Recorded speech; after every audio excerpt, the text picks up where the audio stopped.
Wow, what a great turnout tonight. Thank you all for coming to our second symposium as part of our amateur extra class. Sounds like we will have the dancers upstairs that we'll have to contend with, so we'll have to listen through the QRM, so to speak.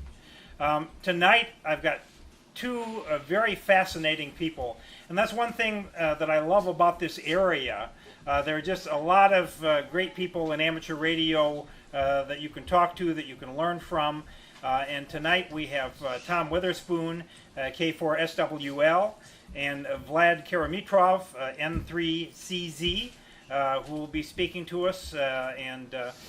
Tom's going to start it out, then maybe we'll take a little break, and then we'll have Vlad come up to tell us a little bit. The topics are, I hope they are, software-defined receivers and troubleshooting in amateur radio. So, Tom, take it away.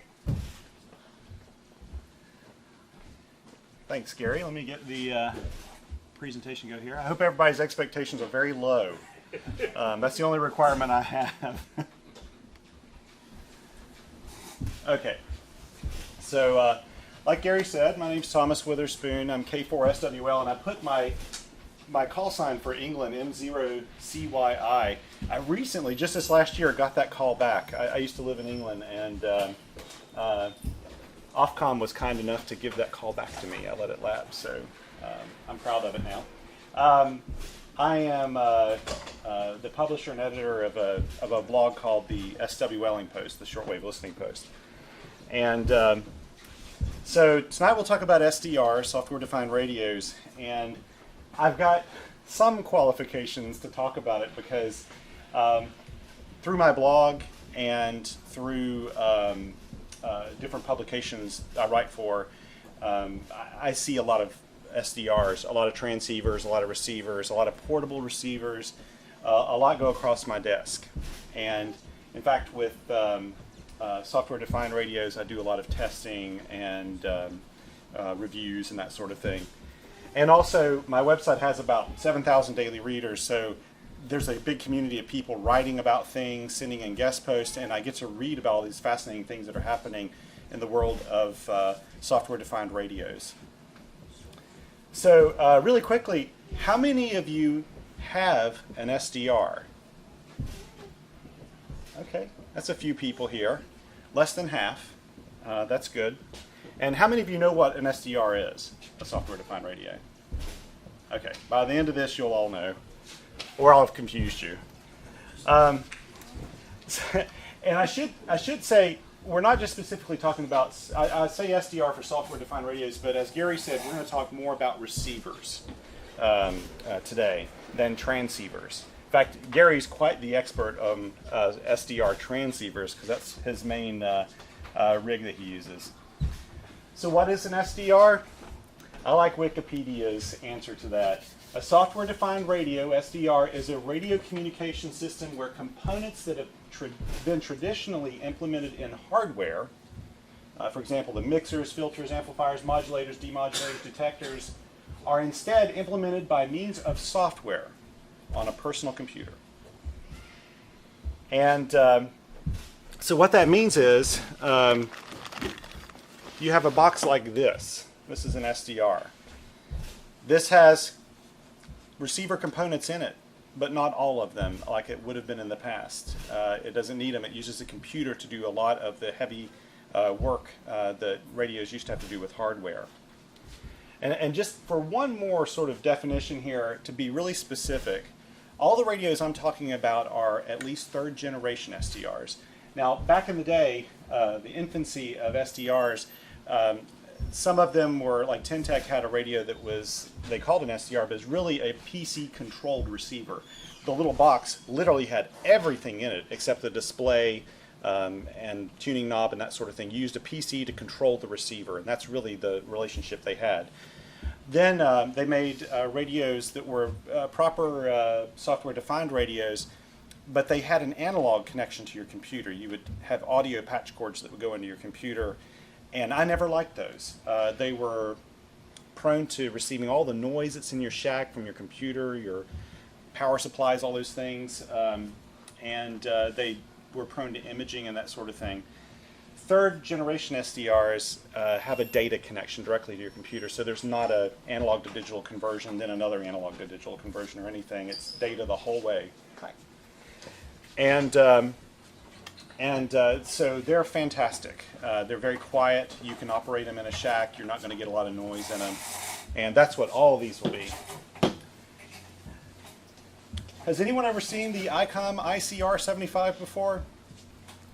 It is forever the benchmark, the kind of most popular, I should say benchmark as much as just the most popular tabletop communications receiver that ICOM's made. This thing had probably a product life over several iterations of probably 25 years or something. They only recently did away with this. I think last year they cut this product line. Very, very typical receiver. You've got a tuning knob, you've got a knob for your AF gain, your RF gain, squelch, a keypad for putting in your frequencies, all that stuff. Everything's right there on the front panel that you need to use. And for a long time, I always said, this is how I like my radios. I don't really want a radio that I have to go to a computer to use. And you know, when I have work a lot on computers, and the last thing I wanted to do when I was going to play radio, I didn't want to look at a computer screen. And I really kind of ate those words later. This is the back of the R75. You have a couple of antenna ports, a couple different types of antenna ports. You've got a DC power port, you've got a little I/O connector there for just some PC control of the radio. You've got remotes, remote cords, recording out, external speakers, that sort of thing on the back of this radio. And that's a pretty typical setup for a regular amateur receiver. Now this is an SDR. This is the Titan SDR by Nablia. This is very much a benchmark, high-end, commercial grade SDR. And that's the front of it, just a black box with a power supply. And the back of it, you've got an antenna port. This one has an IFN. That is not a very common thing on an SDR. It has a power switch. It has a DC port for the power, and then a USB to cable connection. That's it. And they don't need a lot else on there because all that stuff's done by your PC. So they don't have to have so many ports on the back of it. And a lot of SDRs only have two ports, an antenna port and a USB port. They derive their power from the USB cable, so you don't even need an external power supply. This is an example. This is the ELAD FDM-S2, and on the back it's got a USB connector, and it's got, this one has two antenna connectors, one for HF and one for VHF. Yes? Something like that cost. Well, I'll be getting into this actually, but this one's I think probably now around $500, something like that. Let's see here, I brought a couple of extra SDRs. Well, I'll show you this as we move along. But, you know, so when you buy an SDR, you're getting this little black box. It's worth nothing unless you have a really good SDR application to run it. Now, SDR applications are simply the programs that run an SDR. So you have to have one of these, and it'll run, different SDR applications can run on a lot of different systems. Most SDRs require Windows for the better SDR, more full-featured SDR applications. They really want to have a Windows PC. But you can run quite a lot on a MacBook. There are some native Mac SDR applications, and there are some native to Linux, and some for Android, iOS, and I believe for iOS too, for like iPads and things. They're making more and more all the time. In fact, there are some now that you can run on a Raspberry Pi computer, like a little $35 computer. Some are not very processor intense. But if you look at an SDR application, it looks quite different than the front of a regular receiver. And when you first get into SDRs, if you've never used them before, this takes a little bit, there's a little bit of a learning curve with it. But it's all the same functions. This one's for the Titan SDR, which is, that's the one I was saying is basically a commercial grade SDR. It's very complicated. It's about a $2,500 SDR, and it's usually used by governments and for doing decoding and that sort of thing. It'll decode 64 separate channels all at once. And so it's got kind of a specific application. Most of us never listen to 64 things at once. We just don't. We got 2 ears, and that's it. But the software, this application was designed to manage all of those channels, all of those different ways you can break up the receiver. And so the common things, though, on SDR applications are a spectrum display. And by spectrum, I'm talking about this part right here, right now. And if you look across it, you can see where all the signals are. Any of those little peaks, those are signals. AM signals, SSB signals, digital signals. And that shows you in real time what's happening on the band. The one at the top is a wideband one. It goes all the way, it looks like from 0 kilohertz up to 31, actually 33 megahertz. I think it cut it off because I think it actually goes up to 35. So you can see the entire band there, what's going on. And this part of the display is called the waterfall display. And that's not moving here in this example, but this display actually, it moves with time, and it gives you an idea of what the signals look like over time. And I actually end up referencing the waterfall more than I do the spectrum display, because when you've used an SDR for a while, you'll get to where you're looking at it and you're like, yep, that's an AM broadcast signal, and that's someone speaking, and based on how far away the words are, it's probably a religious broadcaster, because of the cadence of the way they talk, you can see that there. This is probably music right now. And this is a weaker signal. That's an SSB signal right there. And you can look at them and identify them really quickly. Here's another SDR application called HD SDR. It's a free application. It's been around since the dawn of time. And the developer is great. He keeps it up, and you can run many, many different receivers with this particular application.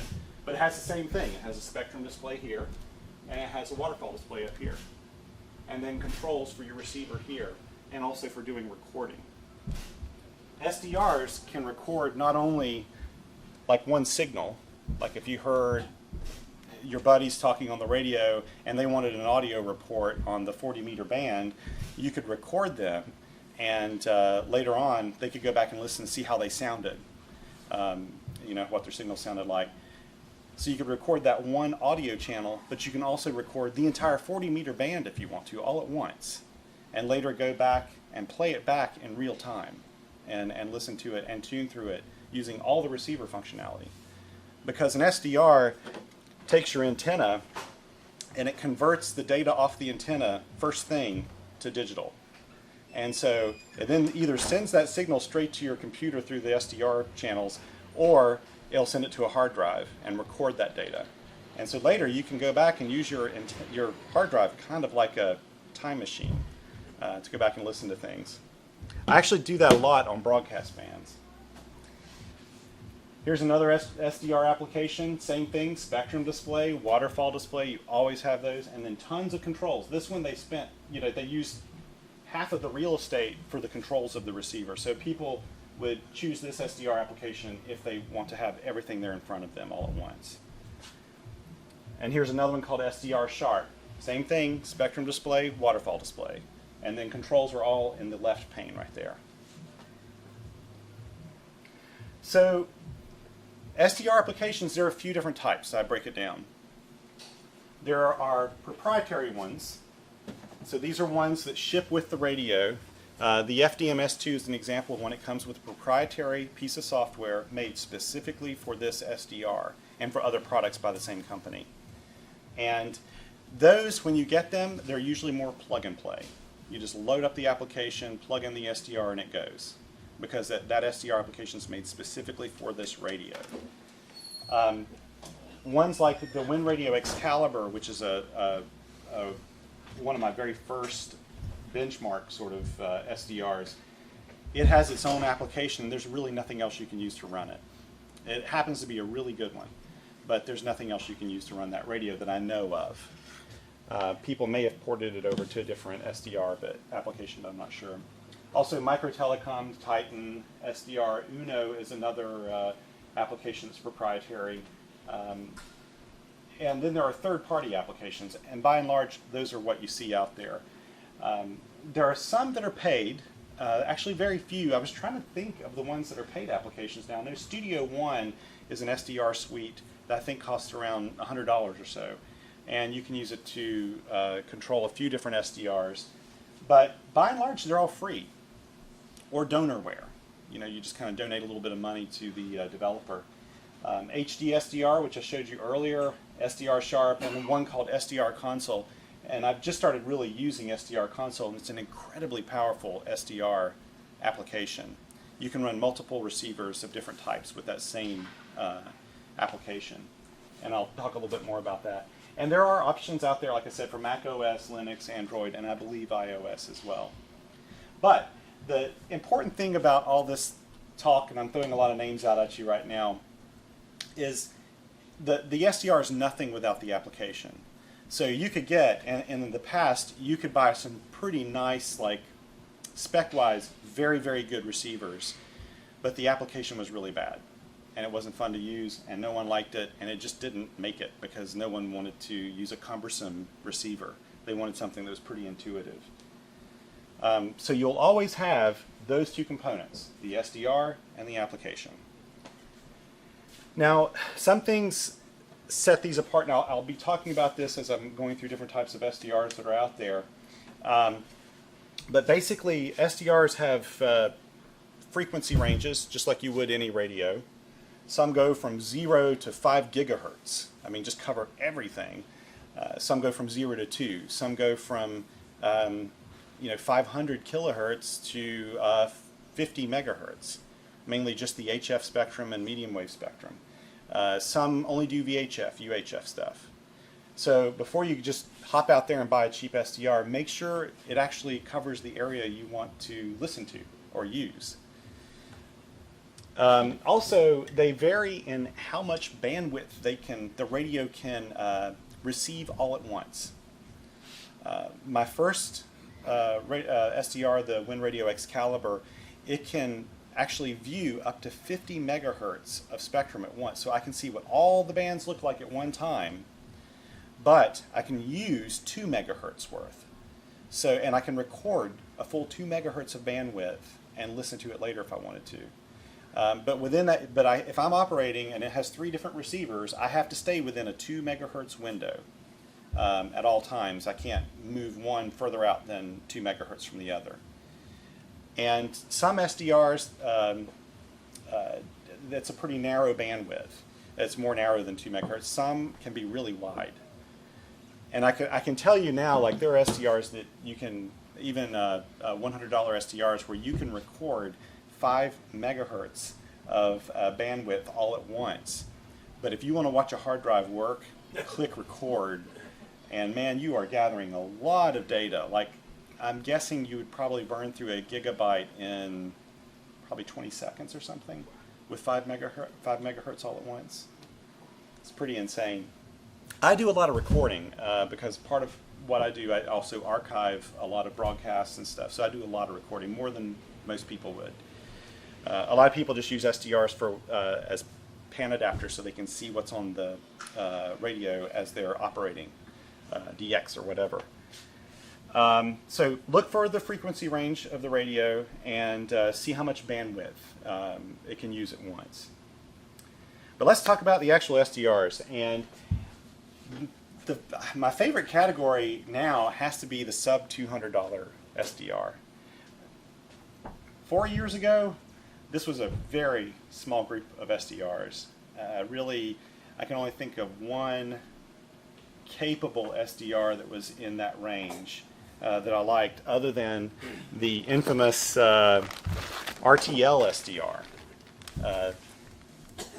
This one was out there, and this is a revolutionary little SDR. It was originally designed so people could receive television over their computer. I think mainly the European standard digital television channels.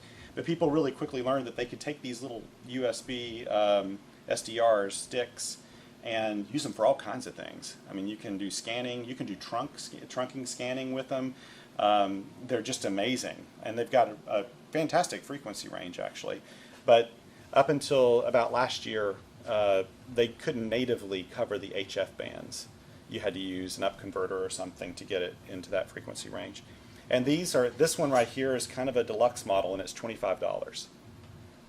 In fact, it ships with like a couple different antennas and a little mag mounts, and it's great. This one actually does cover the HF bands natively, and so it's fantastic. So you can't beat an RTL SDR dongle.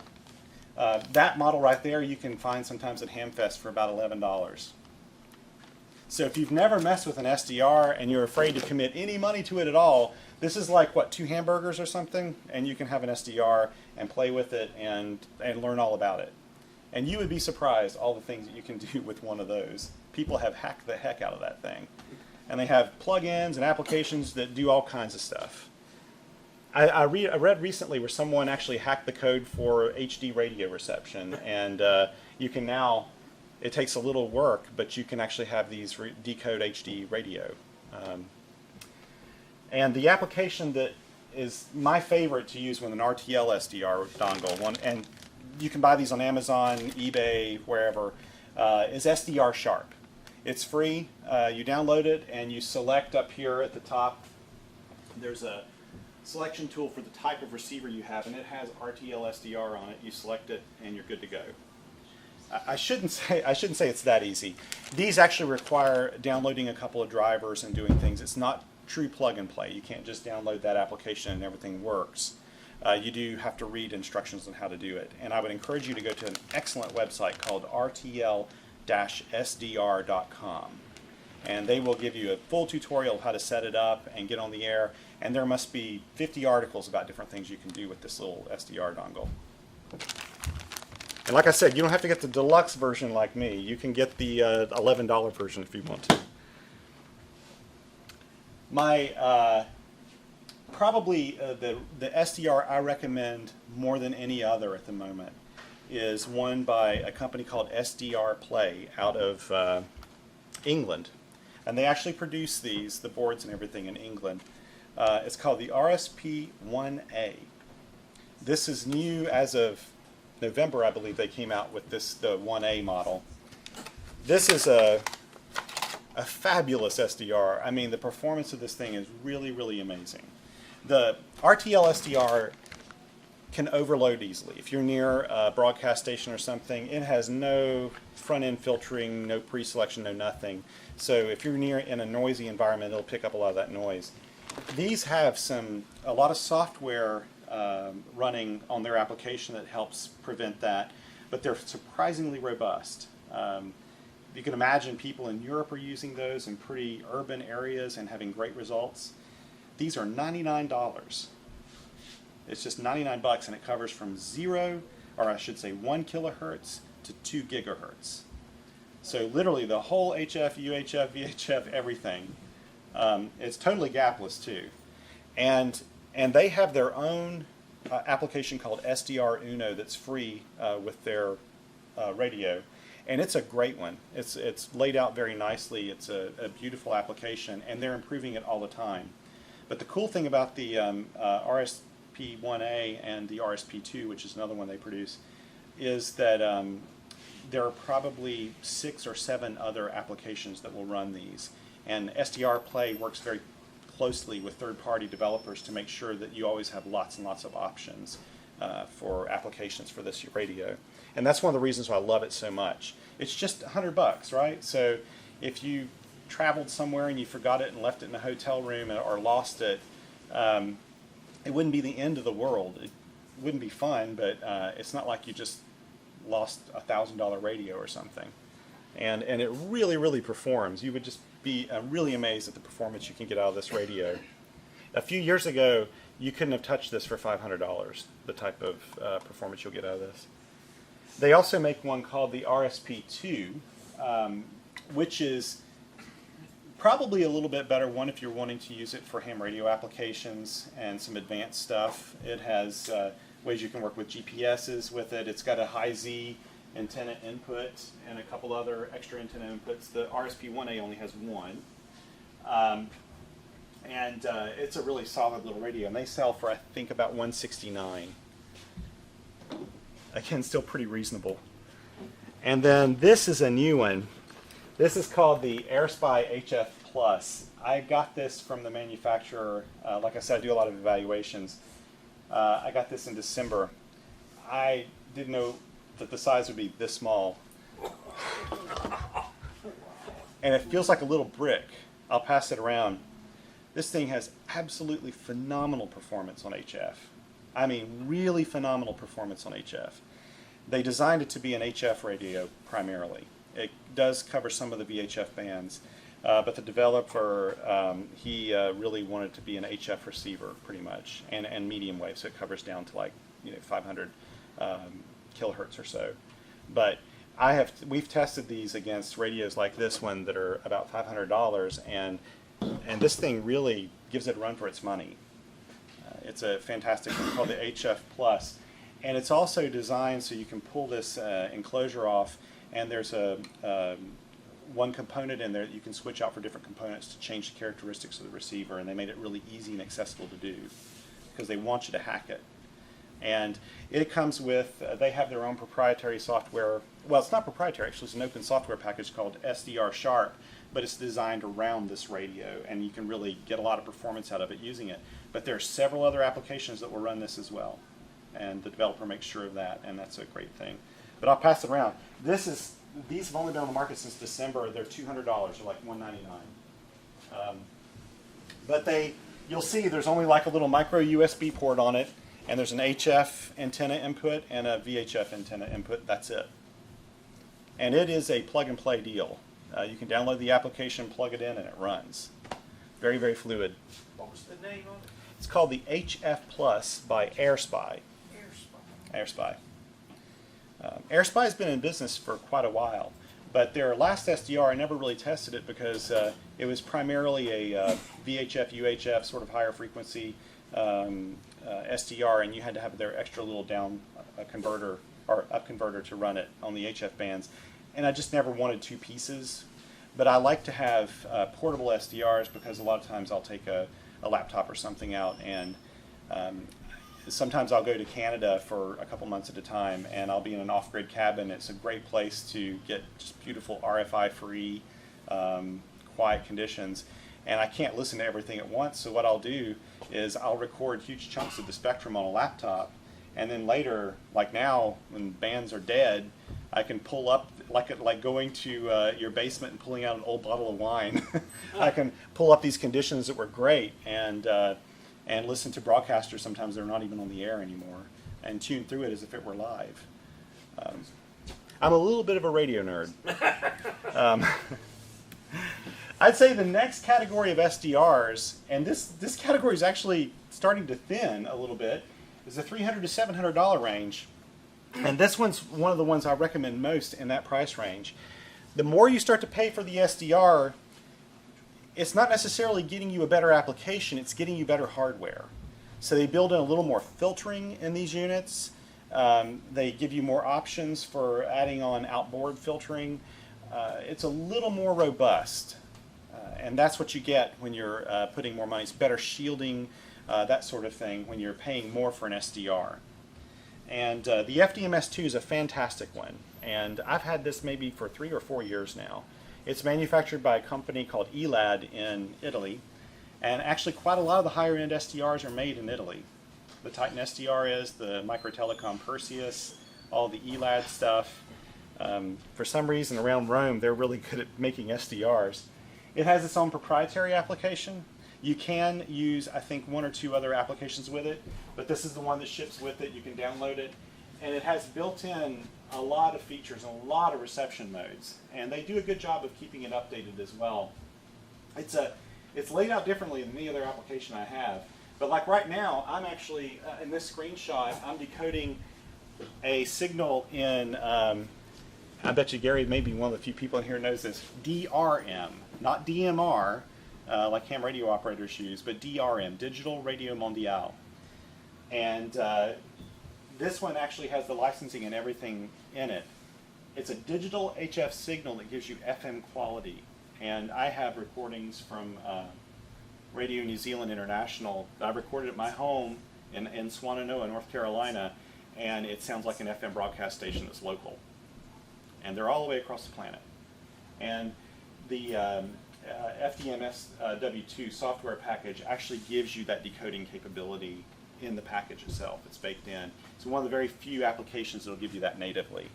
Most of those you have to get a separate application, pay a license to do it, and everything. So, also there's a really cool company called RF Space, based in Atlanta, I believe, and they've been in the business a very long time. They started, I believe, originally making SDRs for the radio astronomy market. They wanted astronomers to use them, and they realized, of course, there's a lot bigger market out there, and they develop all of these. This Cloud IQ, I should have looked up the price before I came in here because I haven't looked at the price in a long time. I believe it's around the $600 to $700 range. The really cool thing about it is they have their own application as well, but you can use almost any of the applications I've mentioned already you can use to run this one. But this one's designed to be natively web friendly. So you can plug this thing up, and you actually, instead of plugging it directly to your computer, you plug it to an Ethernet cable and put it into your router, and you can control the things. It makes it a little easier to place it in a house, maybe away from noises and stuff. And within your home, it's wirelessly networked. So you can have a laptop in bed and connect to the receiver and listen to it in real time if you want to. Or go to a different part of the planet and log into your SDR and listen back home as if it were live, which is kind of cool. And they designed it to be native, you know, a native web format for that. And I believe this is SpectraView, which comes along.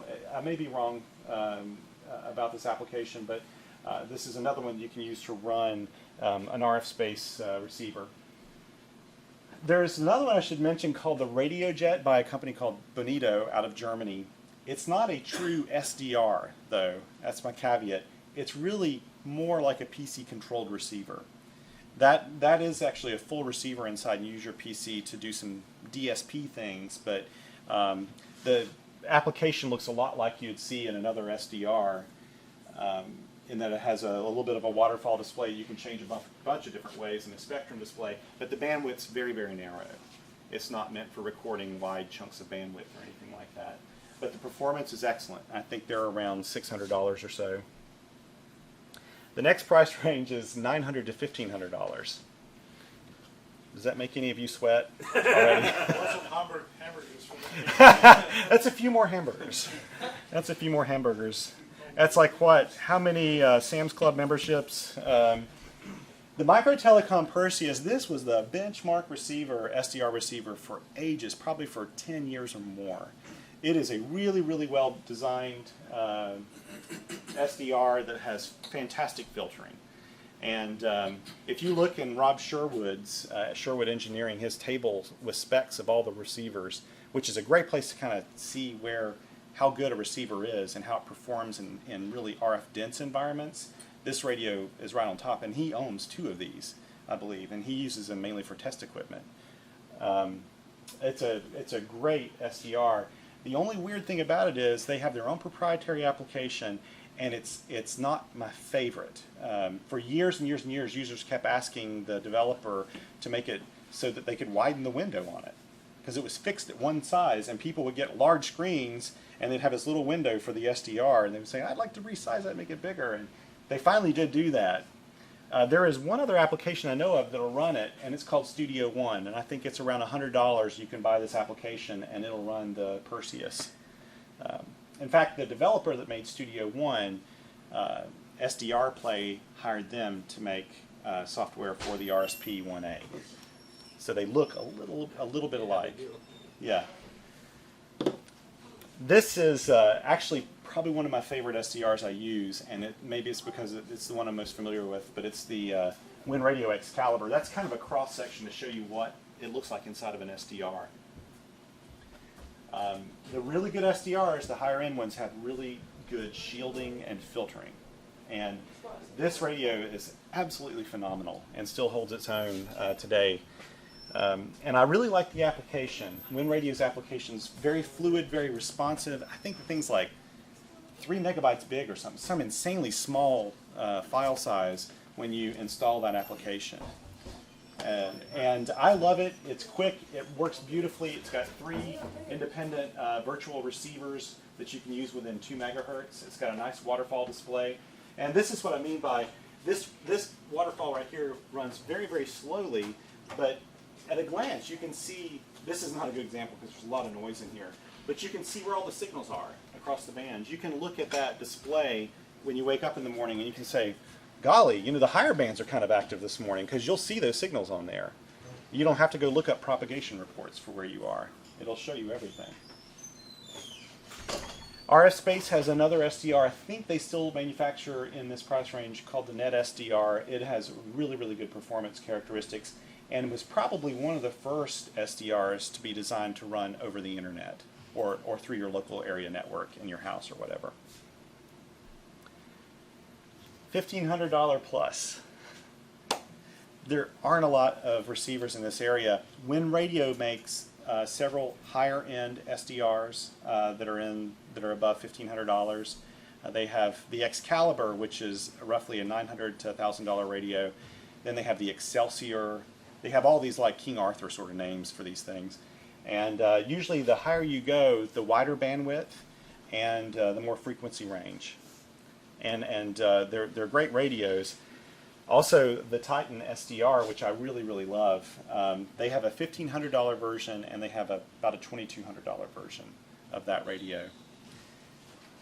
And the thing is, though, most of us, when we're doing ham radio work or listening, we don't really need a $1,500 radio to do that.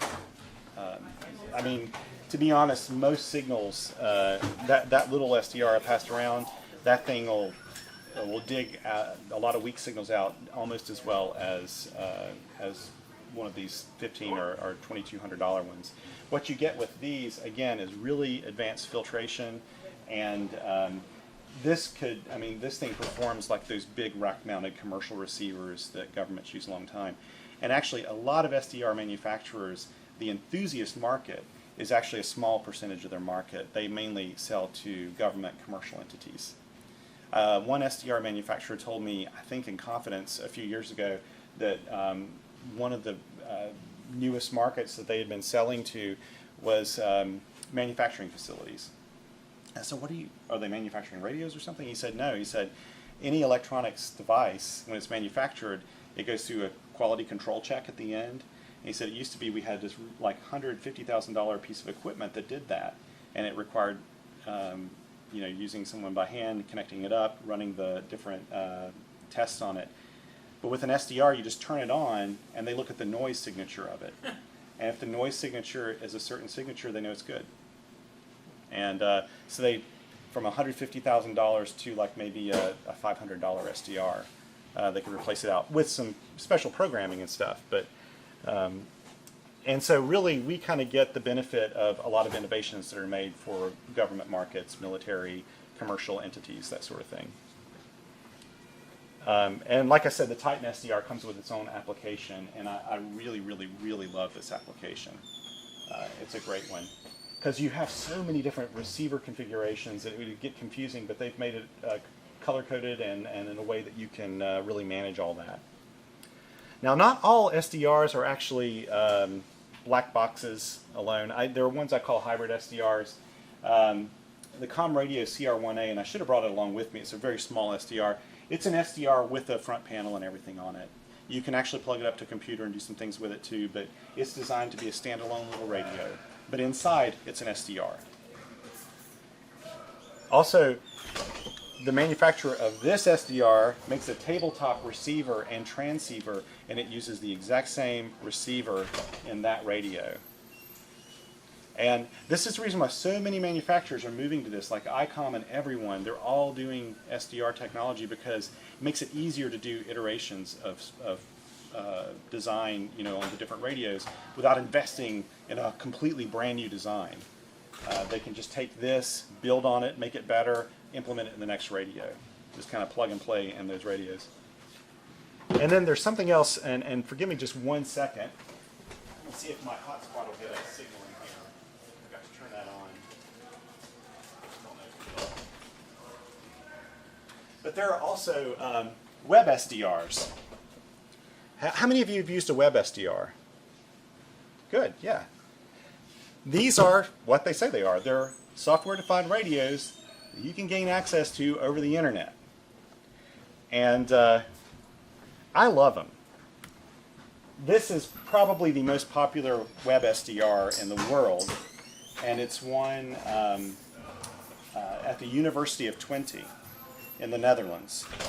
A professor there, an engineer, built the SDR. It's a custom-made deal, and it has a really wide spectrum range, mostly the HF bands, but it's a very wide spectrum range. But what makes it really unique is you can go to a web page, anybody can, go to this web page, load it up, it starts up a session on that receiver, and that receiver can handle hundreds of people at once, doing different things on it. So I can be listening to, trying to listen for WWV, Fort Collins, Colorado on 25 megahertz. Somebody else can be listening to a long wave station down, I don't know, around 300 kilohertz or something, and we're using the same receiver simultaneously. And it's fantastic too, because if you like listening to odd broadcasts and things like that, there's even a little chat room there where people are like, hey, listen, I'm listening on this frequency, I'm hearing a pirate radio station. And then you can go and click on it and go to the go to the next frequency and listen. It's kind of a community listening station. It's just fantastic. You can also find out if your signal is making it across the pond. And I've done that before. You can kind of do a quick test, and you'll hear your own signal in the Netherlands. There's another SDR that I love, and I really want to get one of these myself. It's called a Kiwi SDR. And it's a small SDR that's built on a BeagleBone computer. So a really inexpensive computer, sort of like a Raspberry Pi. And these are designed so that you can hook it up at your house, and they work natively on the web. And they can take up to 4 users at once. So anybody can take this to their house, and you have to do a little bit of work with your router, and you need a static IP address, or you need to convince the software you have a static IP address. There's some services that help you do that if you don't want to buy a static IP address. And people can log in from all over the world to your receiver and listen in on your receiver. And they use a web browser to do everything. In fact, this is the only SDR I know that doesn't have application that you install. Even if you have it at your own house, you use a web browser to use it. And there are so many users. That's a screenshot I took a couple days ago of the users that have web-based SDRs that use this Kiwi SDR system. Most of them use the Kiwi SDR system. They're all over the world. And it's fantastic because you can kind of see where conditions are. If you want to hop to Japan and listen to how a de-expedition sounds there, you can do that very easily. There's so many. And I'm going to see really quickly, and you know what it's like when you're doing a live demo of something, it usually doesn't work. But I'm going to see here if I can get my hotspot to connect up. Yeah, here we go. Wi-Fi. And let's see here. Let me open up a brand new tab. Okay, let me try to pull this over to this screen. Here we go. And it's sdr.hu.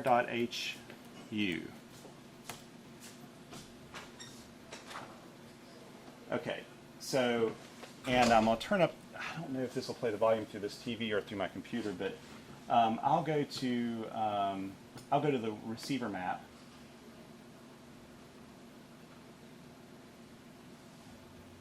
And I'll zoom in, let's see. Where should we go? I'm going to go to, let's see, I'll go to Europe. And let's go to the Alps, near Torino or something, North Italy. And it'll tell you here, it's a Kiwi SDR. Click on it. And it goes to that guy's SDR page where he hosts his receiver. And it usually defaults to a frequency. This one defaults to 1 megahertz, so it's in the AM broadcast band.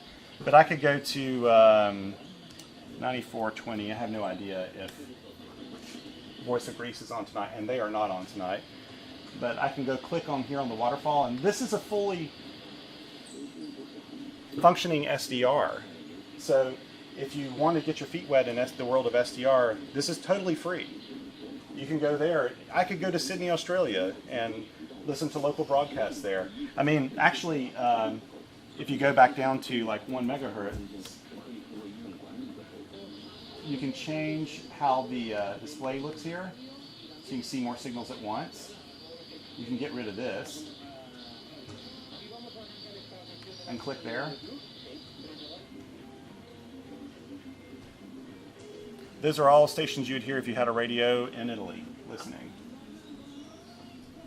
I love doing this sort of thing, personally. It's kind of like touring the world. Because when I travel, I always take radios with me and try to listen to see what I can hear. But anyway, that's the Kiwi SDR. Like I said, that's a $300 radio, which is pretty modest, you know, for what it can do. And I can be logged in here with, let's see if anybody else is logged into this one right now. Let's see, no, that doesn't tell it. They usually tell you how many other users are logged in and where they're from, but I don't see that up here on this one. It may be the screen size. But there you go. Okay, and let me start this back up. What website is that again? SDR.hu. I don't know what the HU is. That for Hungary? Hungary, maybe. SDR.hu, and I can't tell you the one for the web SDR at the University of Twente because it's like an IP address sort of thing. But you can just look up web SDR and Twente, TWENTE, and that'll bring up their web SDR. And by the way, that SDR, what's kind of cool too is you can see the types of antennas these people have too. They'll usually tell you what they have, and you kind of see what the performance is like of different types of antennas. You know, the web SDR in University of Twente. I don't know if you knew this, Gary, but it's a mini whip. You know, which is such a small little antenna, and that thing works amazingly well. I can't get over how well it works for such a small, compromised little urban antenna. It does a beautiful job. So the future of SDRs, my prediction is you're going to see even more high-performance sub $200 SDRs. In fact, I used a little portion of this presentation from one I used late part of last year. And right after I said this, made this prediction, AirSpy came out with the HF Plus for $199, and that thing is amazing on HF. I would say that actually, if you're looking for an SDR and you don't want to spend over $200, it would be between the RSP1A and the HF Plus. If you want to do a lot of work in the VHF, UHF, and higher areas, then get this one, the RSP1A. It's $100. You can't go wrong. And it does a phenomenal job on HF.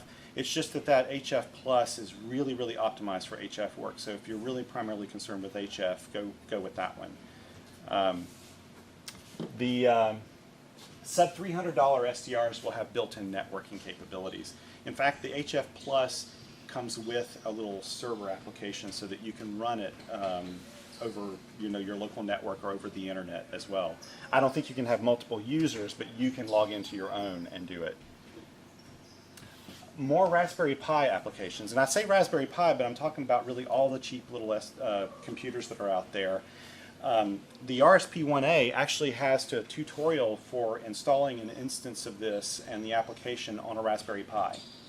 And they've made it really easily. They actually have an image of a Raspberry Pi image you can download, load it onto a $35 computer, and you're up and going. And that's pretty phenomenal. Yes? So when Dave Kessler's advertising out of India for $100, hoping For $100? $100.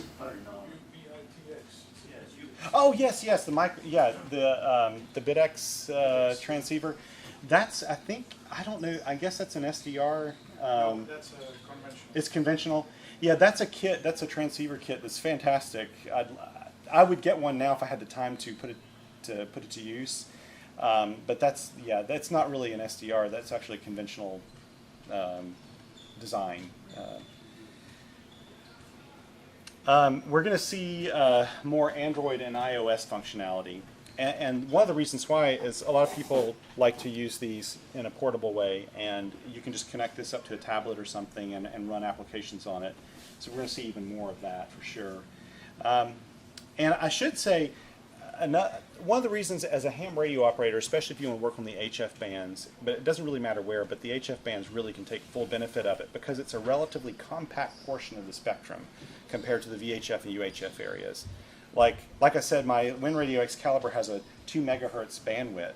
Well, golly, on the HF bands, that's like the 40-meter band and like a whole megahertz above that. I can see all this data, all this material, all these signals in that space. If I take it up to the FM broadcast band, we're talking about a little slice of the FM broadcast band all of a sudden. So if you're a ham and you like the HF bands, you may want to consider one of these to combine with your radio as a pan adapter. And there are a lot of ways you can do this, lots of tutorials. It's very inexpensive. And any of these SDRs I've mentioned today, even this RTL SDR, you can set up as a pan adapter. And what that means is you get the benefit of those spectrum displays. So like if you're working a D-Expedition, for example, D-Expeditions they receive heavy traffic. And they split the frequency. So you're listening on one frequency, calling on another frequency, so they can divide it all up. Well, with a spectrum display, you can see where the DX is listening or is calling back stations. So you can move to that frequency, and you can see it all on a display. What you have to do otherwise is kind of listen and tune up and listen to them respond and move. This makes it a little easier to do. If you have the right kind of control software for your transceiver, you can actually click on the screen and your transceiver will move to the frequency on your spectrum display. And that's a really fun, easy thing to do. Look at a few tutorials on YouTube and get one of these little SDRs, and you've got a great pan adapter that you can use with your transceiver. But that's pretty much it. You guys have any questions? You got to have some questions. Antennas. Yes. Very, very important part of the picture, actually. Just this last week, one of my readers said, I'm going to buy one of these, the RSP-1A, and he said, and I'm restricted to indoor antennas. He lives like in an apartment or a townhouse or something. And he said, I really can't stick anything outside. What do you recommend? I said, you definitely are going to be facing some challenges because these SDRs really need more than just a telescoping whip antenna. They'll work off that, but you need to be in a really low noise environment. So I actually have mine hooked up to my regular ham radio antennas outside, primarily a big Skyloop antenna. They've got a good enough front end that you don't have to worry about harming the receiver at all, connecting them up to that. I can't speak to the dongle. I've never heard anybody really complain about it, but I don't think you're going to overload. You won't overload these radios with a really large antenna if you want to. But you really want to have an external one. If you're using an internal antenna, then you really need a magnetic loop antenna to fight the noise that we have inside our buildings, all the RFI. What's your website again? It's called the SWLing Post. In fact, I'll move it back here real quick and pop it up. It's pretty easy to find. In fact, if you Google the reviews of most of these radios, it'll show up somewhere in the Google results. But it's just swlingpost.com, shortwavelisteningpost.com, and you'll find it there. This right here, okay, this is a little side note. I'd forgotten to put this screenshot up here for a different presentation. I was pulling things out. And this was in January 2nd of 2016. How many Star Wars fans here? Yeah, I'm a huge one. And I remember when I was a kid going to the movie theater. Well, I went to see The Force Awakens when it came out, and I guess that was 2015, in December of 2015. And I watched it alone. My wife doesn't really care for it, so I watched it alone in the movie theater. And I was listening to it, I was like, man, these sounds sound so familiar, like just the soundscape in these films. And it made me think back to The Empire Strikes Back. And in The Empire Strikes Back, the Battle of Hoth scene, which is where they're on that icy planet, and the Empire comes down, has those big Imperial Walker things, and they're going around. There's a scene in there where they're in the little radar station and taking note of where they are and trying to get people off the planet. and you hear the sound in the background. And I thought, oh yes, I remember that sound. It sounded like a shortwave sound. So I went on YouTube and of course found that clip and listened, and it was a time station. And it was an HF time station. Come to find out it was CHU Canada. Okay? And it was, and like, I was like, wow man, that's CHU Canada. And so I took an audio clip of that, and then I went to CHU Canada right then and there, found it, 7 point something, I can't. Yes, 7.33. And I took it, recorded it, and by golly, they have not changed the format of that since The Empire Strikes Back. Sounded identical, and it has this kind of interesting digital pip that it does, and so it's unmistakable. So I posted something on my website kind of describing what I had done, and I was like, gosh, this was CHU Canada and Star Wars, isn't that fast? And I said, when you hear the little X-Wing fighters talking back and forth, it sounds like SSB, that's not quite tuned in all the way, and they use that a whole lot. And so I wrote a post saying, I wonder if the guy that does the sound for Star Wars is a radio enthusiast. And 2 days later, I get this email. This guy said, "Hi Thomas, my name's Ben Burt, and I'm the sound designer for Star Wars." Holy cow! And turned out that like one of his good friends is one of my readers, and he said, Ben, you need to go answer this guy's question. And so Ben Burt, actually, his dad was his grandfather was a ham radio operator, and he said, and he was a professor at Ohio State University, and he said he would sit in his grandfather's shack and listen to the radio, and it just sounded so otherworldly, all the different sounds he would hear. So he said he implements them in all of his Star Wars films and Star Trek films and a lot of other sci-fi films he does. And but it just absolutely floored me. It's one of those like 2 degrees of separation thing. And plus the guy's kind of like a hero to me. So anyway, yes, so you can find it there. And I'll hop off here and get Vlado set up after a little break. Thank you very much, Thomas. His website is a daily read. There's new material every day, and it's an authority, so absolutely recommend it highly. So How much do I owe you? we'll take 5 minutes, and then we'll come on back.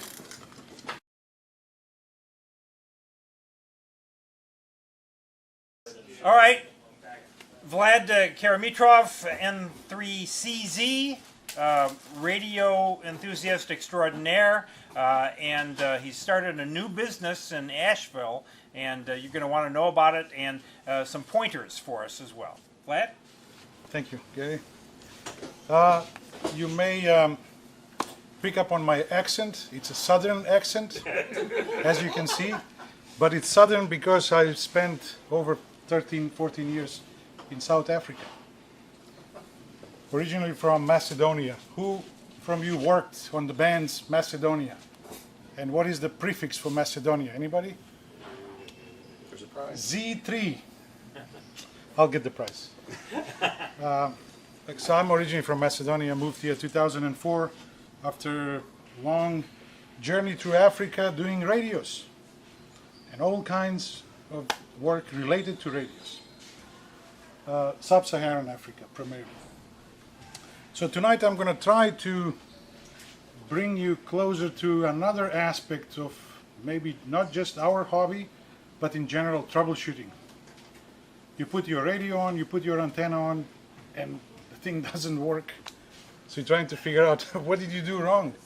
You got your book, you got everything right, you spend a couple $1,000 and you just cannot make that contact out there. Or you maybe purchased an older radio just to save some money at the start, and the radio doesn't work. So, but not to panic. That's going to be my point of tonight's presentation.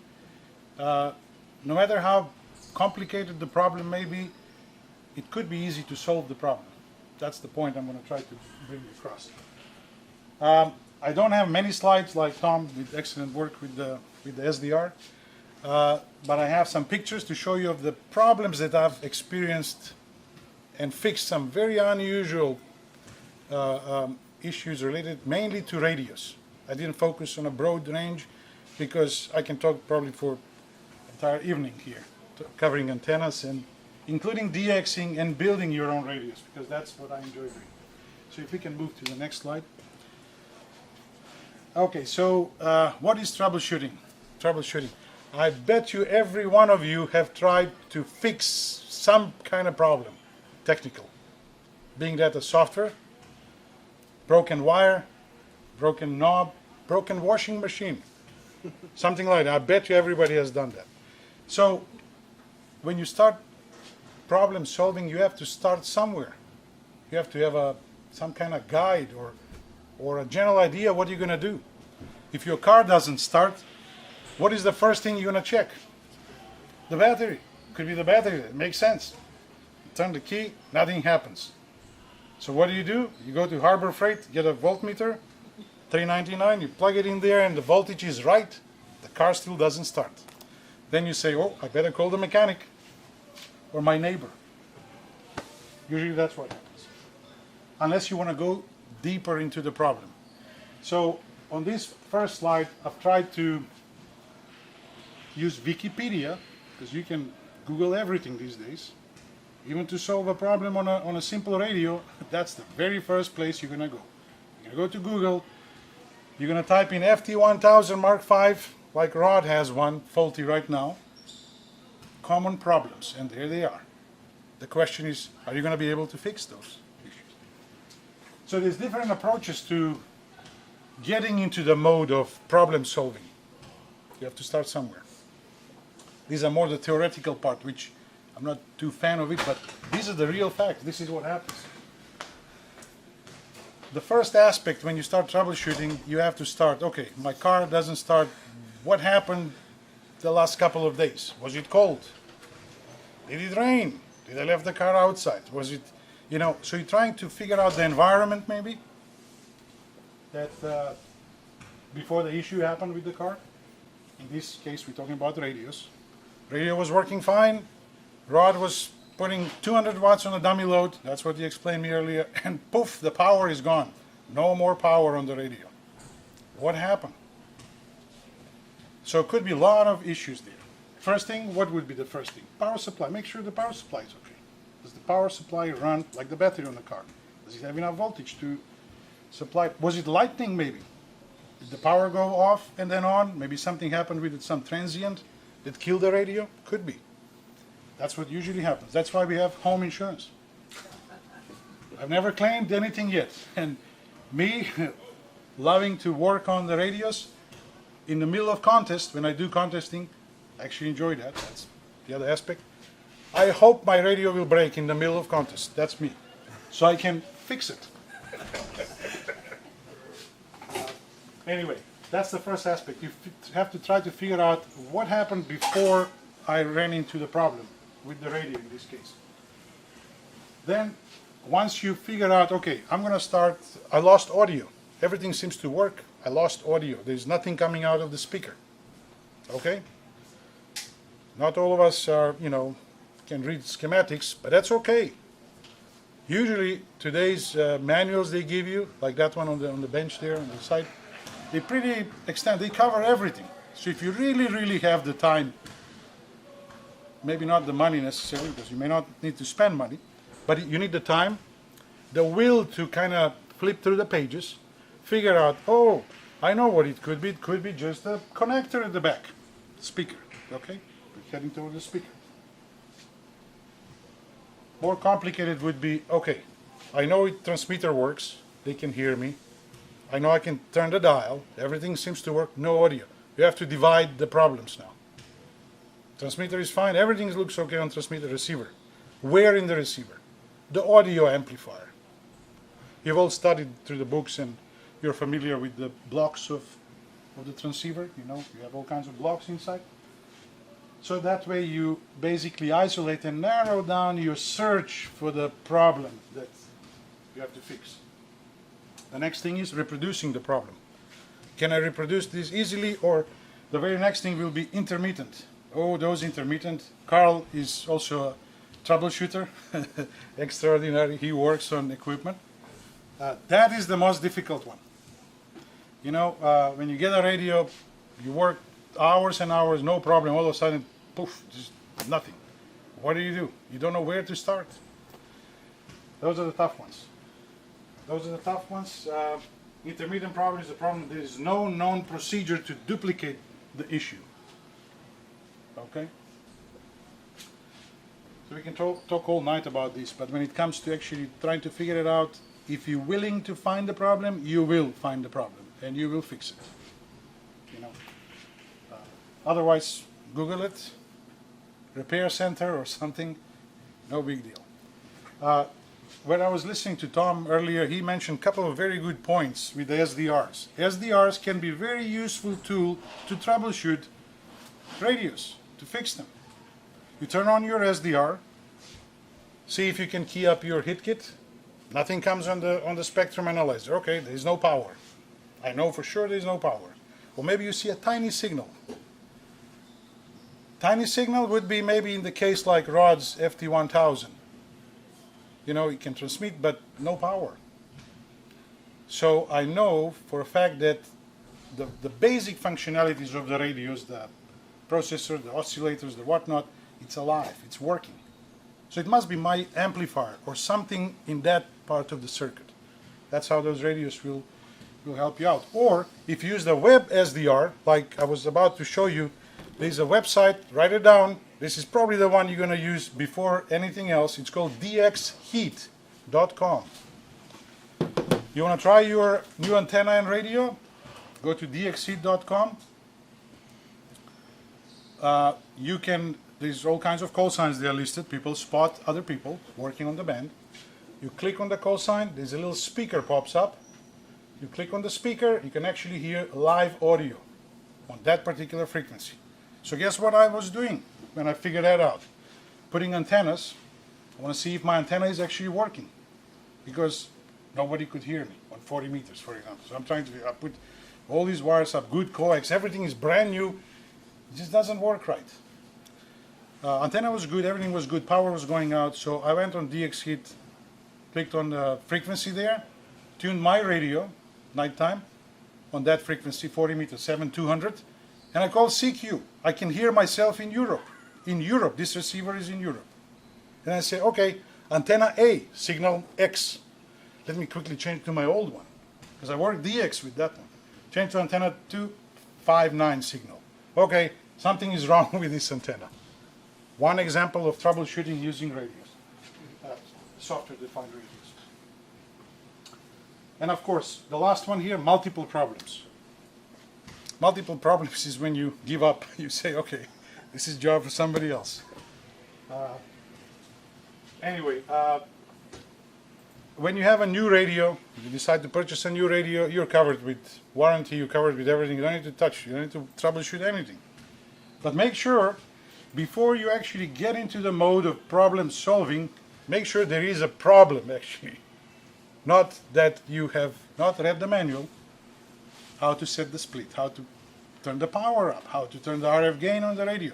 Those basic things, okay? Because that happens to me quite often lately, believe it or not. Because I don't read the manuals. I don't know why. Not sure about you. Manual is number one. Make sure the manual is there in front of you. Operating manual, not the service manual. You may not need that. And of course, make sure there is a problem. So we can move to the next one. Now, I've got a lot of pictures here to show you. And I'm going to try to focus. I brought two example problem radios here that have been fixed. One is a old hit kit HW8. Very conventional. A lot of components inside, okay, all kinds of components, and I can explain some of them. But my point will be to tell you what can go wrong in the old equipment, most likely, or in comparison with this little guy here, ICOM 7000. How many of you want to get one of these? Very cool little radio. However, it's packed very well. When it goes faulty, this belongs to the Blue Ridge Radio Club in Hendersonville. Second radio blown up. For whatever reason, I have not figured that out yet. But actually smoke comes out. The thing is burned. So now you're wondering, is it worth repairing? Well, with the modern radios, that is something that you, or of course if you have the money, you'll send it for repair, you'll have to decide on. Does this have any value to you? Is it something nostalgic that you tied to this equipment or not? If not, start saving money and get a new radio. I still fix those, you know, these little guys. But there's a point where you have to see if the value you're going to put in this piece of equipment is going to be worthwhile for the long term. It's going to be worthwhile changing all the final transistors here, $300-400 plus the work, the time spent, the burned PCB. That's the key here. The PC board, it's burned. I'll show you that around. There's no cure to that, unless something is tying you to this radio. You want to keep it. So that's the two contrast, two different concepts of old and new radio, and how to tackle those if you want to tackle, or have somebody else to tackle and you just pay. I'm not sure if the pictures will show up in the right sequence here, so I'm just going to explain what I see on the screen. This one is from a receiver, R8500 Icon, one of the top receivers, I think. There's better receivers than that one. Not an SDR receiver. This one has knobs and box and everything standalone. You can control it with the PC and all that, but it's not a software-defined radio. This one came from somebody in Tryon, there by Dave, South North Carolina there. And I was about to give up on this radio. Came for repair. The radio will work only in certain segments of the band. Checked everything. Looked at the schematic, put it away for a couple of weeks, came back, and that was it. I was about to give up. Looked at the schematic. So back to the beginning, you know, you have to identify something common to the problem that you're chasing. What is common? So, got the book. What was common was I tried to figure out from what frequency to what it works, how much it stops, for how long, how many megahertz, and then when it starts working again. Okay, so I figured that out. I wrote it down, went into the schematic. It's got multiple oscillators for each of those bands. So I thought, this one works, this one doesn't, this one works, this one doesn't. Okay, so there was some sequence there, okay? There's a controller that controls all that stuff, the processor. Schematic tells you everything. You read the schematic, go line by line and say, okay, I think I know where the problem is. And believe it or not, I went inside the radio. This is one of the dual oscillators. This particular circuit has two oscillators that generate two different frequencies for those segments of the band that work and don't work. Measured everything. Everything measures okay. Radio was working. When you're trying to solve the problem, the unit must be in non-working condition. Because if it's working, you're dealing with intermittent problem. Have a nice day. That's going to be a long battle. Measured everything, everything works fine. So what did I do? Cell phone. They're not good only for making phone calls. They've got excellent cameras that you can zoom in. Use the cell phone first to start with.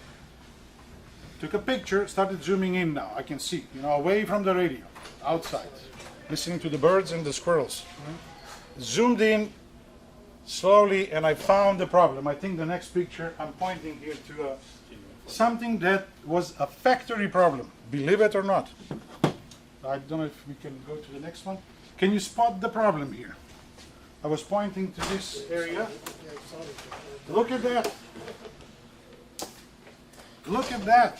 That's dry, bad solder connection. You see that pin? That's a through hole on the PC board. And there's a pin wire going from the top board to the bottom board. I was the happiest man. Honestly, nothing about money here. It was about the check. That pin controlled the second oscillator that didn't work in those segments. Resoldered that. Called the guy, Richard. Richard, come get it. It's working. I think that was the most challenging one that was to be found there. So they're difficult problems, but you have to follow some logic when you chase the problem. Like anything, like repairing a washing machine, you know where to start. You know, you're not going to call the repairman right away. It's old washing machine, you're trying to save money. Okay, so we can go to the next picture. And there it was, the pin just popped out before I got it soldered. So expect the unexpected would be the the key point. And that's the radio. You see how deeply this is buried inside? This is soldered onto a motherboard. Like this. It's a can. Complete circuit in a can, metal can, soldered onto the motherboard. You have to take it out and troubleshoot. You can troubleshoot. You may be lucky to find this problem, but there's no way to test until you put it back. So you have to solder everything back. Everything. Let's move on. Oh, there's the washing machine. I put it there just. Okay, when it comes to washing machine, I call the repairman because that's not my specialty. When it comes to the car, I go to Swananoa to the mechanic there, Rob. Rob will fix it for me. What can you do? Okay, let's move on. Couple of things. How many of you have little solar lights in your garden? You buy them, they last one season, you have to buy them again. That's the whole point, to spend money next year, you know. Well, I bought these from Harbor Freight or Walmart somewhere, because I really like lights and all that, but I got tired of replacing them every year. So this is what I did. I bought these cheap, like $1 a piece or something. Take it apart, they've got batteries, they've got everything. Make sure it works before you get into this. The key to make long life out of this is to solder the battery directly to the electronics inside. Eliminate the contacts of the battery. That's what the problem is with these little cheap solar lights. Solder that, there they are. 3-4 years later, they run, no problem. Make sure, of course, there's no moisture and stuff, but that's pretty much covered inside. You can use some glue, silicone glue, and take care of it. You see, Ham's a cheap guy. We're trying to save it. We're trying to fix radios versus buying a new one. Let's go to the next one. Heat pump. Okay, not going to get into that, but another example, you call the repairman. This is a circuit of the heat pump, which I had to pay for a new one, but that's it. This is how far I got. Place the capacitor, give up. The problem was, and I'm sure some of you have done this, the fan was spinning in the opposite direction. Have you seen that? Instead of blowing air out, it was sucking air in. Everything was working fine, but the efficiency was very low on that thing. So anyway, you can move forward. You can skip that. Camera example. Again, common problems. This is a CCTV camera. Power supply. Power supply. So as with the old radios, if it comes to old equipment, the main problem, believe it or not, is the capacitors. They dry out. The electrolytic capacitors, they dry out. They supply the power, the energy for the rest of the circuits to work. That's why I brought this one to show you. This is much easier to repair. You can find the components to replace and move on. Okay, let's move on there. T8. Some of you may have this radio. It's a tri-bender ICOM. 6 meter, 2 meters, 70 centimeters. Somebody from the club brought this one in, and you can go to the next. The question was, is it worth repairing? That's the first question is it worth repairing? Yes, because somebody gave me this radio, I want it back, I want it to work, all right, we'll take care of it. The problem was the final transistor.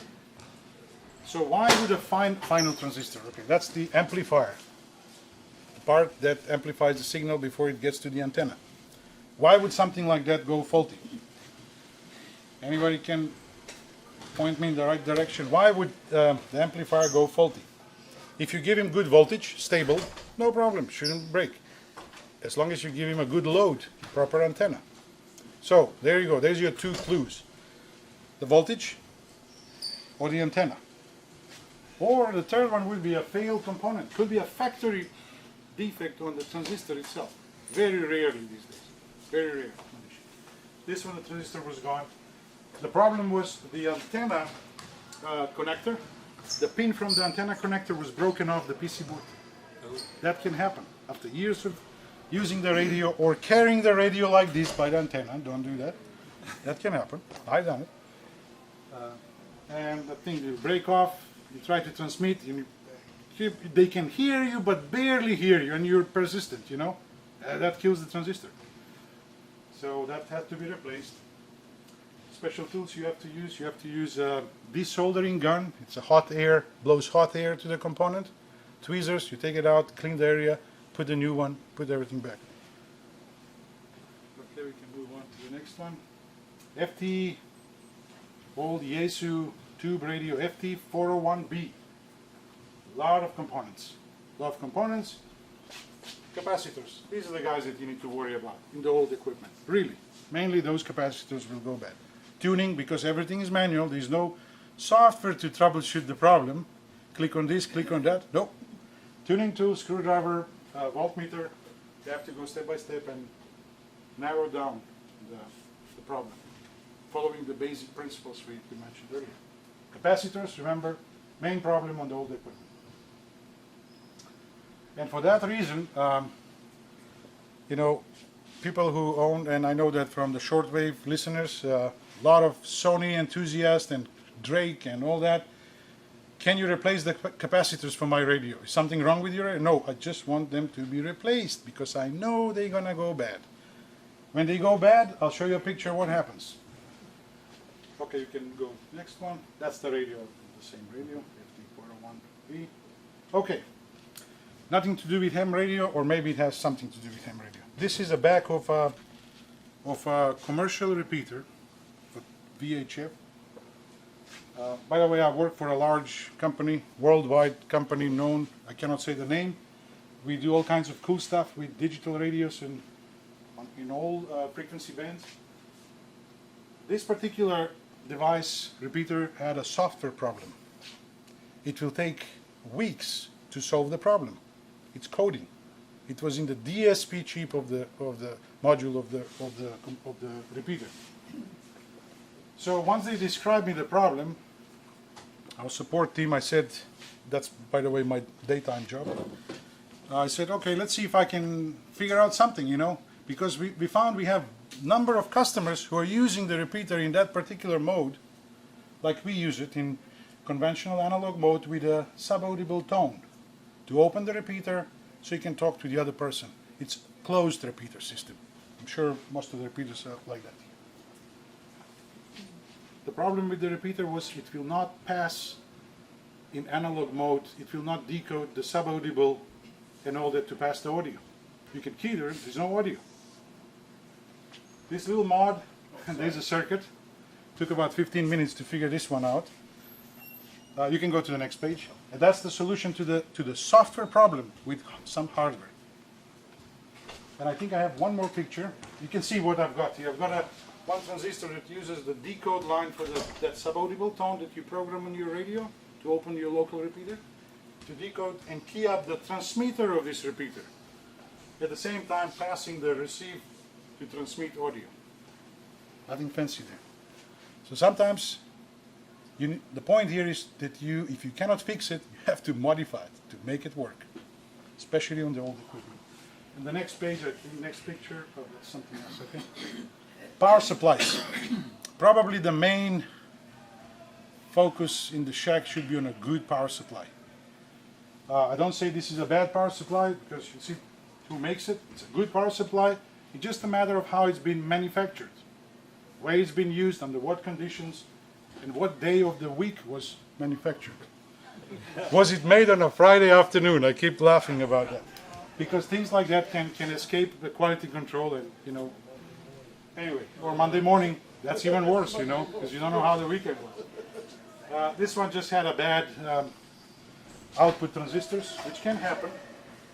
And it can happen if you use power supply underrated for a radio that it has need for more current. So use a little tiny power supply, you blow up the power supply. You can't take a 2-meter radio power supply, put it on your HF radio and try. Yes, it will work until you crank up the power to the max. It will still work, the lights will go dim, and then poof, the power supply will go bad. I think that's what happened here. Replace the transistors, everything was fine. Again, narrowing down, you have to have some basic tools. I think I have some tools, I'll show you what I use. Very simple tools, voltmeter from Harbor Freight you can use. And to narrow down, okay, we can move to the next one. That's the same thing, power supply inside. Oh, go back if you can, sorry. It also depends on the design of the radio. If you look at this design, it's easy to work. You open the top, the bottom, and you have access to everything. Try to do that on this little guy.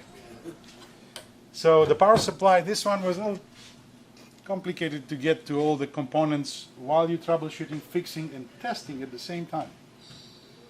Because you have to incorporate all those points to make sure you got it covered. Otherwise, you may be wasting time. You may be onto something, you're able to fix it, but you'll give up sooner before you're actually able to test the unit. Okay, let's move on. That's the power supply. And of course, it was repaired 13.8 volts.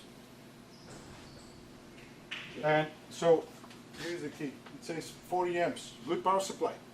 Maybe it died because of, wrong word to use, but stopped working maybe because of some transient in the power line.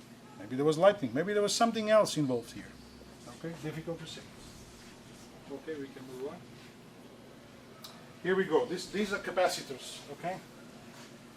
Capacitors that, as you can see here, all the red ones have been replaced. These are about to be replaced.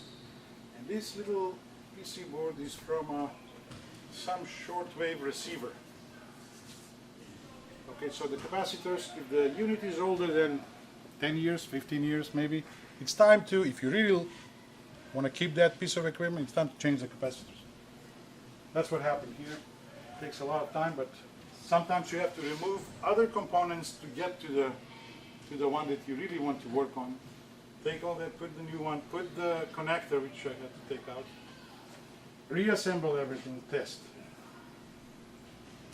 Point here is that you can still fix the conventional stuff. When it comes down to the software-defined radios, the only thing you can do is the software. I don't think you should be getting into the little, what was that, 199?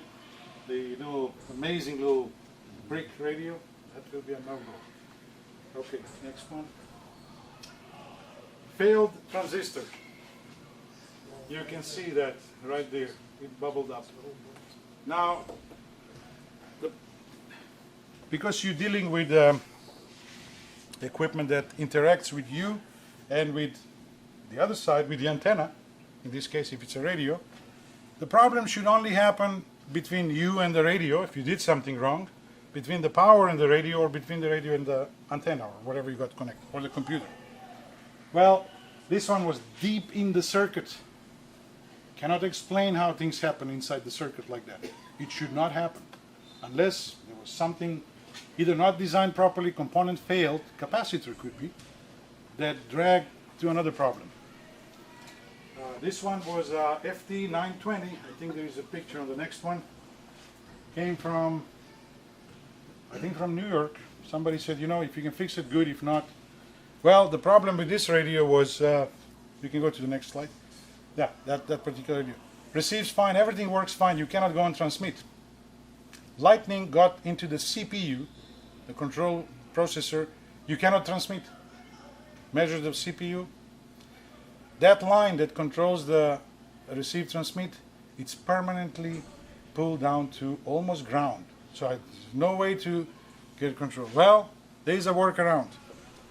Point is, never give up. You can fix that problem. So the way I fixed it, I had to artificially, that pin of the processor, move it to slightly higher voltage, and it worked. Believe it or not, it worked. And then the PTT button, I wired it directly to that pin from the front of the radio. Bypassed everything. The guy was happy because it helped him use his old radio that he doesn't want to throw away. Can move forward. Oh, that goes with the software problem fixed with the hardware. Within the next hour, we had like 24 of these going out to customers for that commercial. Oh, don't forget to get some Coke when you're troubleshooting.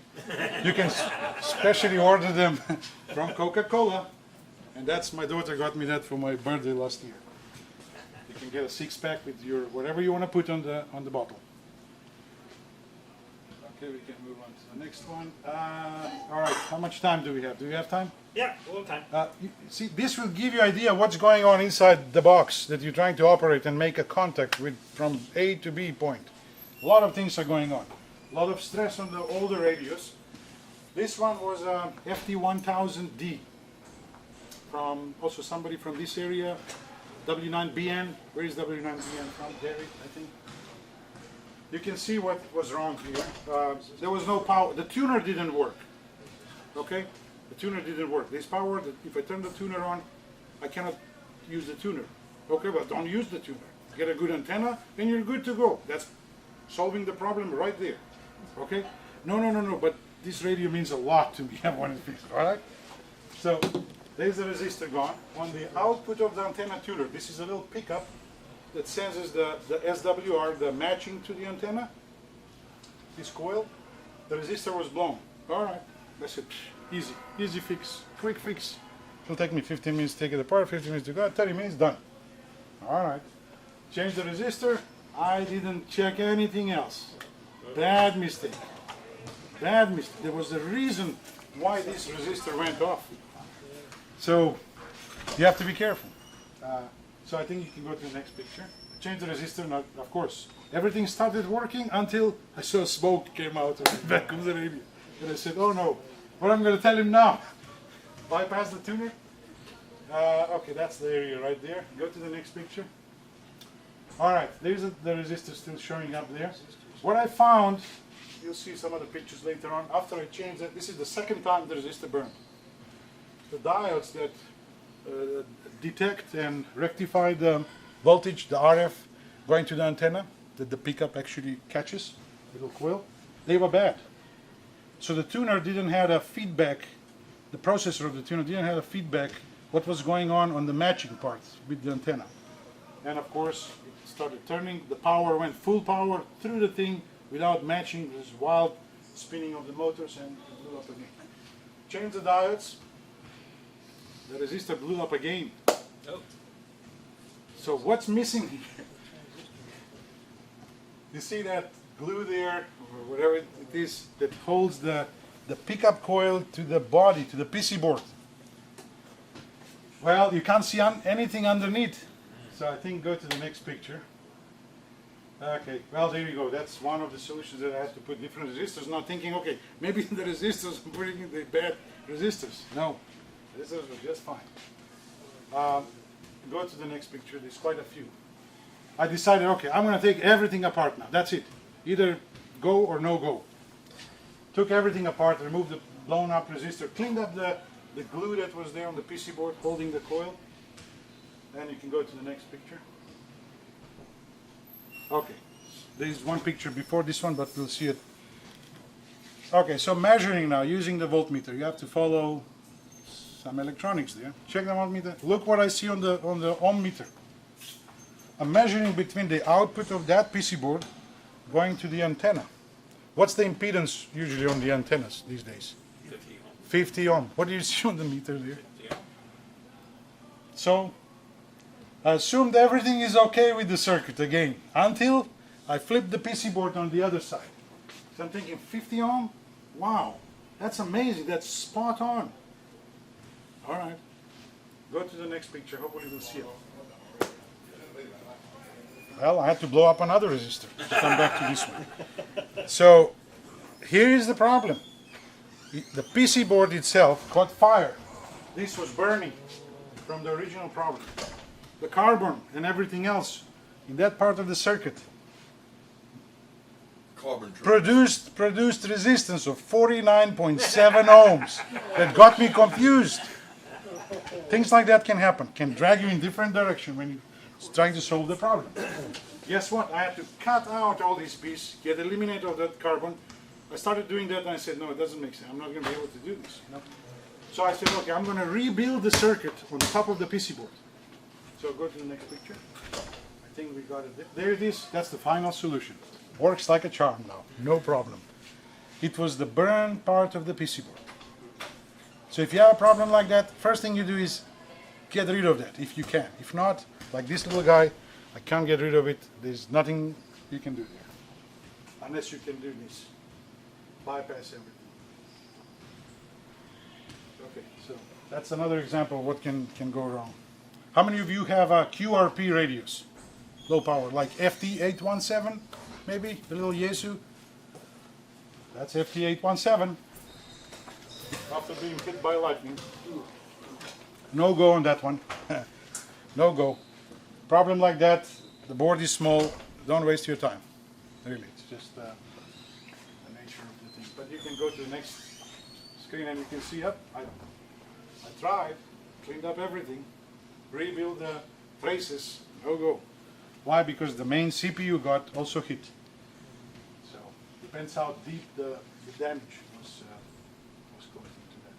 You can see this transistor here split. It's open, blown up. So there must have been a hell of an explosion there when the lightning hit. Everything was disintegrated. No go on this thing. We can go to the next one. Okay, you may be familiar with this radio. I think I have a picture from the 70s, probably. Atlas 210X.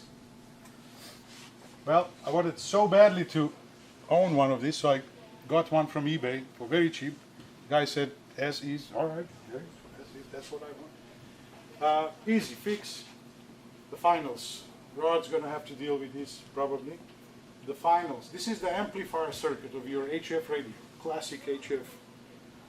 From the 70s until 90s, even today, just the transistors are different type.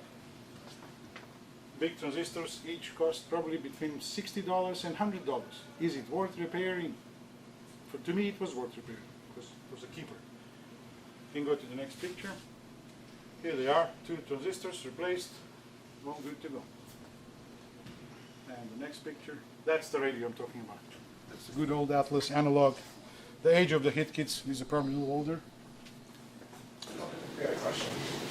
You were talking about lightning, and I think it happens to a lot of people that their equipment gets hit by lightning. How do you know, like after you've had a lightning strike and your radio is not working, what's a sign that it might be worth getting repaired, just like a simple one? You can try, or one where you can say, yeah, probably not even working. Okay, so first thing, like when you go to a doctor, you know, before they decide which pill to give you, green, red, or blue, or yellow, they have to ask you all these questions. Where do you feel the pain, you know? Is it here or there? Is it together with another pain or not? Okay, so you have to really start a dialogue here with whoever owns the equipment. What happened? Tell me exactly what happened. Oh, I unplugged everything right away. Okay, that's okay. We can take a look and then we'll give you advice, because you really have to go inside and take a look. Most equipment that have external power supply or are attached to a computer, most radios these days are attached to a computer. The problem either comes from the power, mostly from the power, what I've seen, from the computer cable into the radio interface. And I've seen problems with antenna. You may think antenna is the very first thing. I don't agree with that. Yes, antenna is the highest. It can pick up. But all the power lines, they're also the longest and all that. The power can come, the lightning can come through the power. So yeah, it's difficult to give a prognosis before you actually look inside. You have to do that.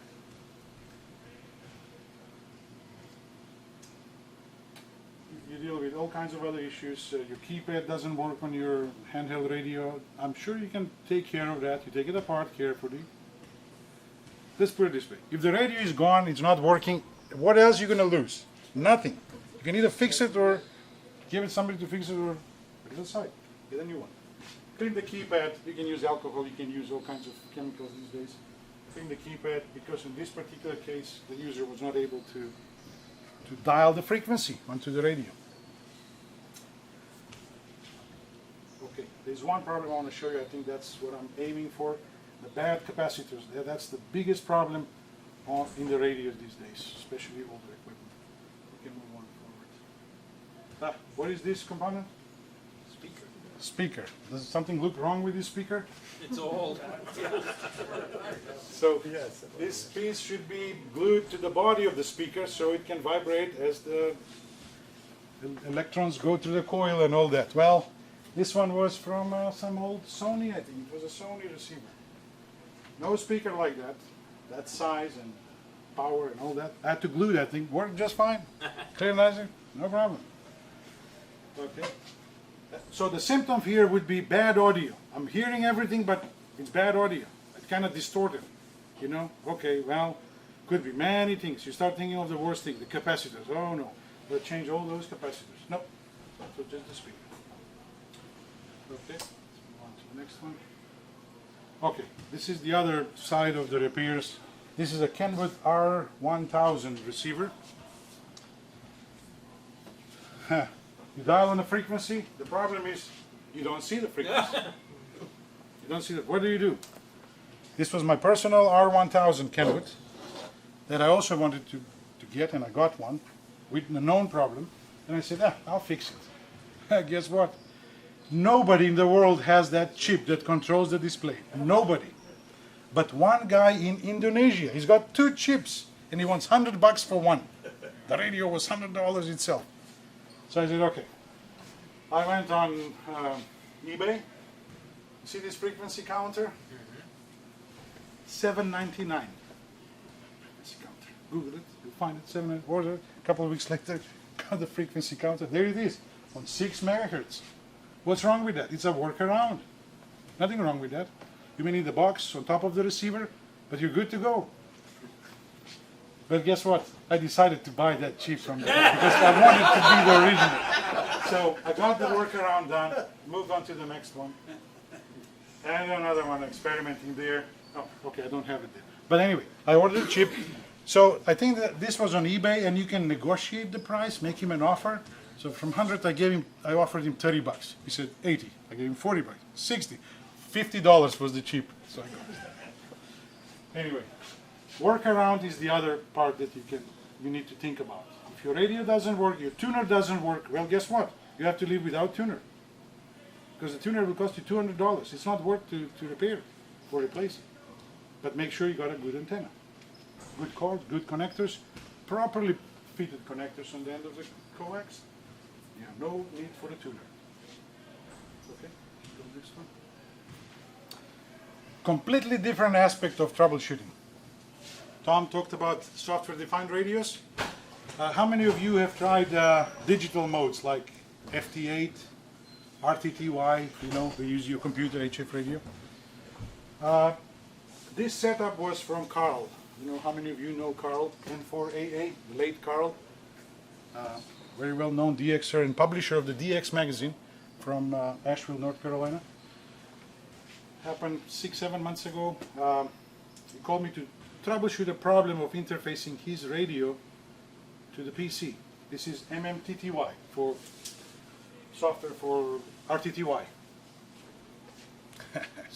Spent all afternoon figuring out the software problem. You have to deal with the software itself, all these parameters in the software. Wow. Remember, you have to read the manual.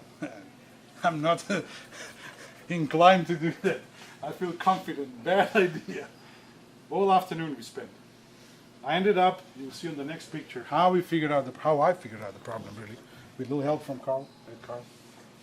I had to draw a map for myself. Which steps I took in the software, which cable was plugged where into the PC, to do what function.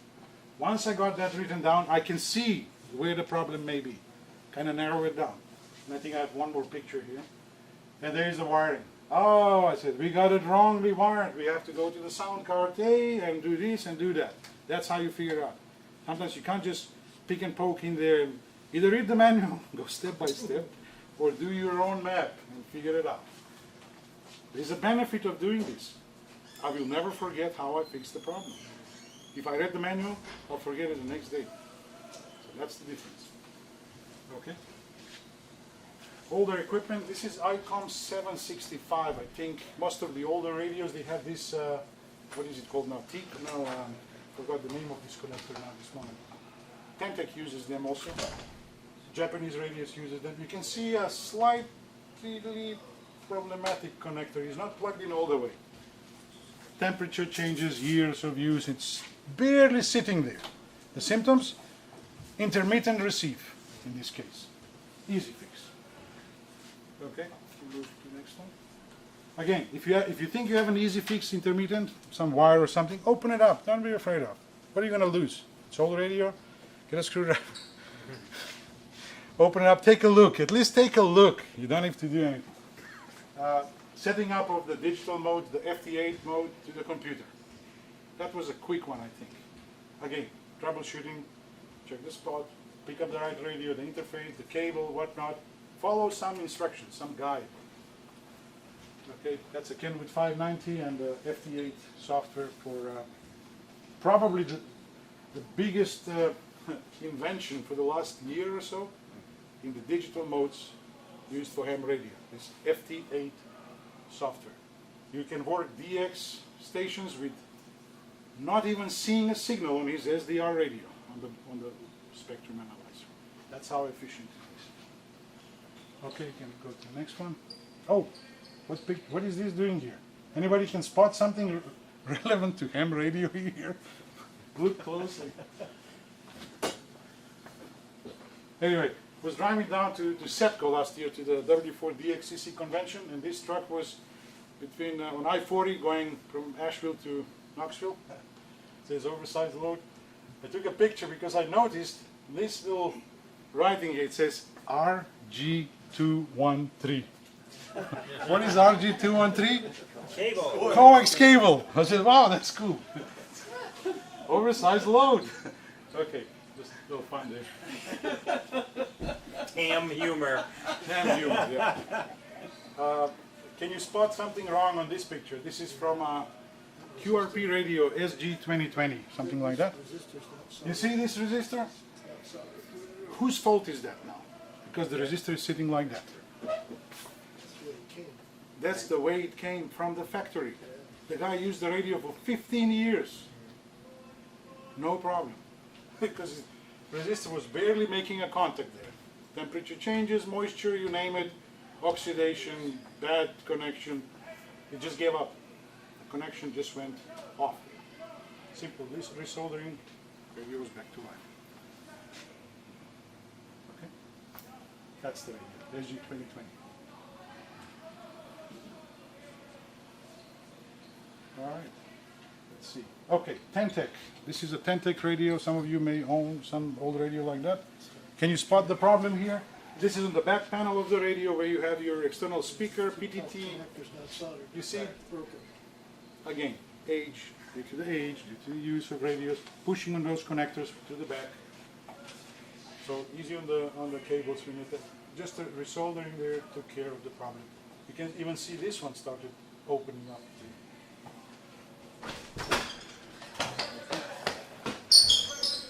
This is the one I wanted to really talk about.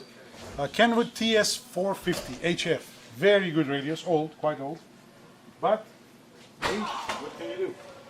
This is electrolytic capacitor in the audio amplifier circuit. The guy says everything seems to work fine on transmit. The audio on receive is distorted. I don't even hear it. Maximum volume, I hear barely something. Almost nothing at all. Well, took it apart. This component has a liquid inside. You can call it a liquid. Okay, it's got electrolytic. That leaks over the years. Usage, hot, cold, current through that. That leaks. It's got, I'm not sure what it's got inside. Carl may know better on that, but it's got some kind of acid that can damage stuff. Well, that's what happened here. That created a short circuit on those points on the PC board. When the current came through, guess what? Like the other radio, fire. PC board got down. You can go to the next one. And of course, still cleaning there, fixing some of the traces, eliminating the carbon there, the buildup on the board. And the radio was back to life.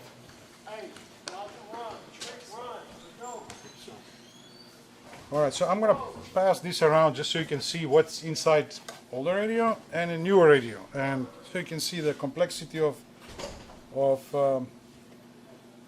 tackling one of these, you know, when it comes to repairing them. But my point was not to tell you that, yes, you should go in and get your tools and fix it. No, just to see what is happening beside your chair and the antenna. There's a lot of things happening inside. There's a stress to these units, you know, that has to come out somewhere, you know, either smoke or something else. So here, this is the old HW8 kit, low power QRP radio. And this is an ICOM. Just be careful with this one. Oh, there's a smoke there. So, yeah, just careful. So Vlad is proving what I taught in class, The boards are the loose. smoke theory of electronics. As long as you keep the smoke inside the radio, it will work. But if you let the smoke out, That's it. you're going to have a That's problem. it. That's it. Vlad, thank you very much. We're out of You're welcome, time. Vlad. Okay. Appreciate it very much. Thank you. Thank you.